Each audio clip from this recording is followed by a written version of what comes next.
Good day, everybody. Right, today another business one for you to get your teeth into.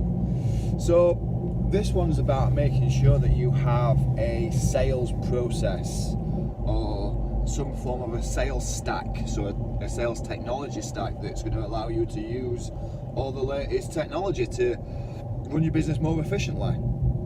And so we'll start off with the sales stack really. So a sales stack is everything that you're going to use tool-wise to make your business run as smooth as possible. So this could be your CRM. So if you don't know what a CRM is, it's a customer relationship management piece of software, and it's an ecosystem that controls all your inputs. So it can have contacts, details, email communication, it can have the contact details, the address. You can integrate it with different invoicing software. You can add all your documents in there, and it's basically a place that you keep all your information together for a contact. It's invaluable, and it should be the bloodline of your business. A CRM is vital, really, really is.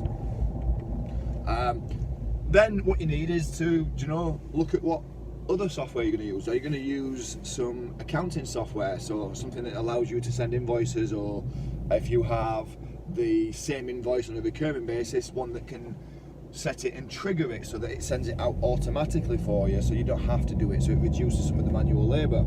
Then you need to have other pieces of software that's going to allow you, maybe you want people to book calls with you, so rather than you having to go back and forth to try and arrange a date, then what you can do is you can send them a link to a piece of software that integrates back into your calendar or your diary system, and it'll allow them to pick a date that was convenient for you, what's obviously available for you as well. So there's lots of different things, and these are just a few that's kind of scratching at the surface really.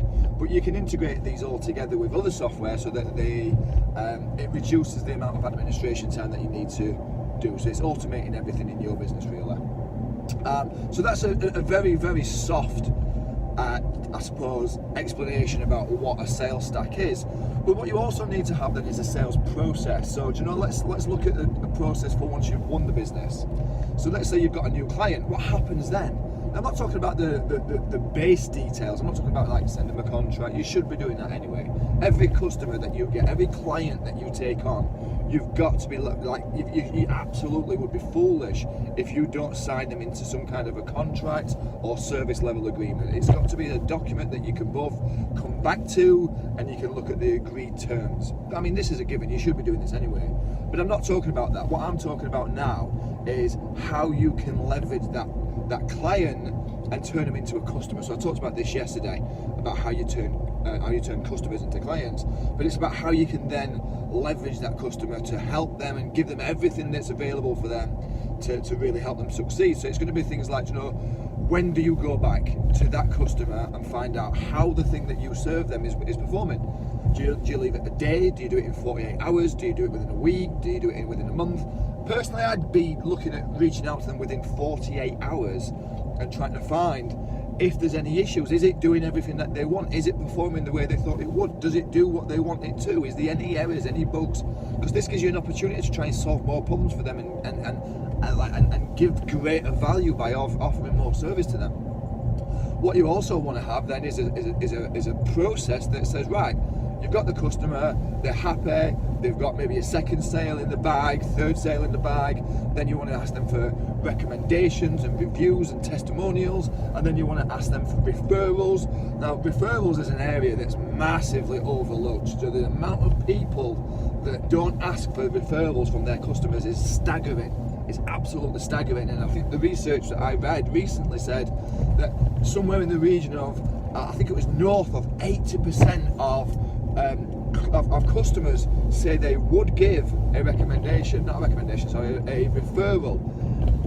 However, only 11% of salespeople ask for them. You're losing masses, 70% plus of potential business because you're not asking for that referral. So make sure that's part of the process.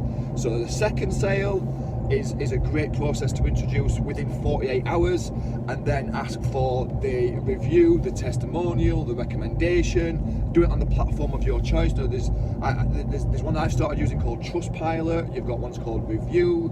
You've got, obviously, if you're in the travel industry or food industry, you've got TripAdvisor, there's lots of different platforms. You've got Google out there, what's got the reviews, you can do Facebook, there's so many different places that you can do the reviews. And then do not forget to ask for that referral. The referral is the best source of income that you can get, because it's somebody else that's recommending you. It makes a big difference. It makes such a big difference. Try and get that workflow in place. Try and spend a bit of time working on that sales process. Get your sales stack. And if you need a hand, give me a shout. You know, we talk about this kind of stuff every single month in the JC Effect.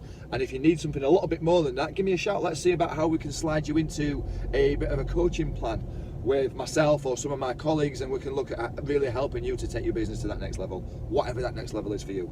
Have a good day, guys.